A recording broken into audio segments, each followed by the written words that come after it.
Pontianak adalah ibu kota Provinsi Kalimantan Barat.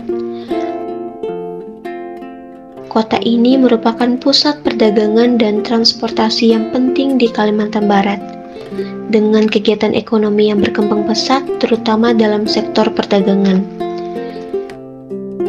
Dengan keberagaman budaya yang kaya, Pontianak menjadi tempat di mana berbagai etnis dan agama hidup berdampingan. Meskipun kota Pontianak memiliki potensi ekonomi yang berkembang pesat, namun ketimpangan ekonomi masih menjadi tantangan yang perlu diatasi. Di satu sisi terdapat kelompok yang berhasil meraih kesuksesan, namun di sisi lain masih banyak penduduk kota Pontianak yang hidup di bawah garis kemiskinan, terutama di daerah pinggiran kota dan pemukiman kumuh. Kemiskinan dapat didefinisikan sebagai suatu kondisi ketidakmampuan secara ekonomi untuk memenuhi standar hidup rata-rata.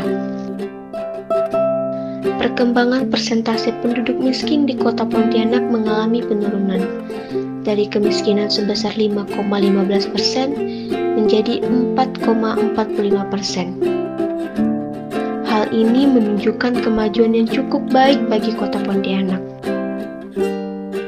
Pemerintah Kota Pontianak berupaya menurunkan kemiskinan dengan memberikan bantuan sosial dan meningkatkan akses masyarakat terhadap pendidikan dan pekerjaan. Bantuan sosial yang diberikan pemerintah Kota Pontianak tersebar di seluruh kecamatan di Kota Pontianak, salah satunya Kecamatan Pontianak Tenggara. Kami melakukan wawancara di Kelurahan Bansir Laut, Kecamatan Pontianak Tenggara, dan menemukan beberapa keluarga penerima bantuan sosial seperti BPNT dan PKH. Berikut wawancara kami dengan salah satu keluarga penerima bantuan sosial PKH, Ibu Mustilani yang berusia 38 tahun. Ia tinggal di pemukiman tepian Sungai Kapuas di sebuah rumah kecil berukuran 5x6 meter persegi. Rumah tersebut bukanlah rumah miliknya, melainkan ia menumpang di rumah bibinya yang kebetulan sudah lanjut usia dan tinggal seorang diri. Rumah sederhana itu menjadi tempat tinggal bagi 5 anggota keluarga, yaitu Ibu Mustilani, suaminya, kedua anaknya, dan bibi sang pemilik rumah. Kalau PKH tuh biasa, kalau bansos tuh biasa pakai per bulan, biasa kasih 2 bulan sekali. Dan kalau PKH tuh dulu sih 4 bulan, sekarang sih 2 bulan lebih. Meski hanya berpendidikan SMP, Ibu Mustilani tak kenal lelah dalam mencari nafkah. Ia bekerja sebagai seorang asisten rumah tangga. Ibu Mustilani bekerja di sekitar daerah tempat tinggalnya dengan upah sebesar 1 juta rupiah per bulan. Sedangkan suami Ibu Mustilani sendiri tidak bekerja. Sementara mereka memiliki 2 anak yang masih menempuh pendidikan. Anak pertama mereka sedang menempuh studinya di Universitas Tanjung Pura di Fakultas Teknik. Dengan bantuan program Indonesia Pintar atau KIP, anaknya dapat terbiayai kuliahnya dengan uang semesteran sebesar 4,2 juta rupiah. Sedangkan anak kedua Ibu Mustilani masih duduk di bangku SMP dan juga menerima bantuan KIP sebesar 200.000 rupiah per 2 bulan untuk membantu membayar biaya pendidikannya di sekolah swasta. Di rumah sederhana itu terdapat 4 ruangan yang terdiri dari 2 kamar, ruang tamu, dan dapur. Pengambilnya kemana Bu? ATM Bank. Dapat aktinya, dapat anggaran PKH. Ibu Mustilani sendiri telah menerima bantuan program Keluarga Harapan selama 5 tahun terakhir. Bantuan tersebut awalnya berupa sembako, namun lama-kelamaan berganti menjadi uang tunai sebesar Rp250.000 per 2 bulan yang digunakannya untuk menutupi kebutuhan sehari-hari keluarganya. Setelah kisah keluarga Ibu Mustilani yang bertahan hidup menjalani roda kehidupan dengan bantuan sosial PKH dan KIP, terdapat kisah seorang janda penerima bantuan sosial di sudut lain Kelurahan Bansir Laut, Kecamatan Pontianak Tenggara, yaitu Ibu Susilawati atau yang akrab dipanggil Makti. Ia adalah seorang ibu rumah tangga berusia 51 tahun dan telah menjanda sejak beberapa tahun yang lalu.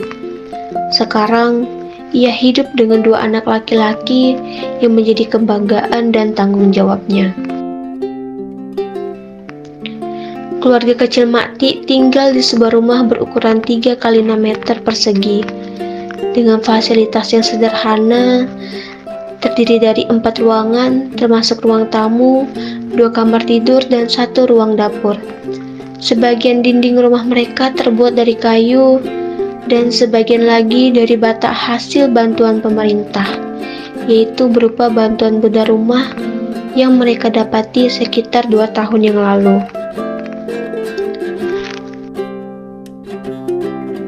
Kondisi bagian dapur rumah Makti cukup memprihatinkan. Dapurnya tidaklah besar, jika diisi 2 orang yang memasak akan terasa sempit. Lalu, tempat mencuci piringnya juga tidaklah besar, hanya mengharapkan space antara dinding rumahnya dan dinding rumah tetangganya. Lantai dapur Makti yang terbuat dari papan sudah cukup rapuh. Jika diinjak beberapa orang, terasa seperti akan roboh. Anak pertamanya yang berusia 26 tahun bekerja sebagai pelayan di sebuah rumah makan dengan pendapatan sebesar 1.500.000 per bulan. Sedangkan anak keduanya berusia 21 tahun sudah bekerja juga namun belum menjadi pekerja tetap. Kehidupan Makti dan keluarganya tidak lepas dari bantuan sosial pemerintah, terutama program bantuan pangan non-tunai atau BPNT yang telah mereka terima selama 5 tahun terakhir. Setiap 3 bulan sekali, mereka menerima bantuan berupa beras 10 kilo atau uang tunai sebesar 400.000 yang sangat membantu dalam meringankan pengeluaran sehari-hari. Biasa dapat berasnya berapa? 10 kilo. Bantuan uang tersebut tuh kemarin digunakan untuk apa saja? Untuk rumah tangga. Apakah keluarga Makti ini mendapatkan bantuan sosial kesehatan kayak BPJS, KIS, BPJS? Dengan adanya bantuan ini, Makti merasa lega karena tidak lagi terbebani oleh biaya-biaya yang kadang melebihi kemampuan mereka. Melalui perjuangan dan kegigihan kisah keluarga Ibu Mustilani dan Ibu Susilawati, mereka telah membuktikan bahwa di balik setiap tantangan ada kekuatan untuk bangkit.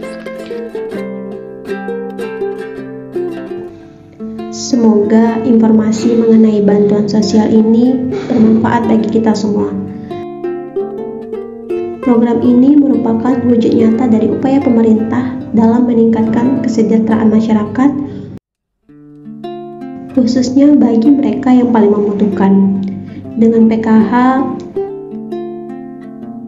kita semua berharap dapat menciptakan masyarakat yang lebih sejahtera, sehat, dan berpendidikan. Mari dukung bersama program ini agar lebih banyak keluarga yang merasakan manfaatnya. Sekian dari kelompok kami, terima kasih.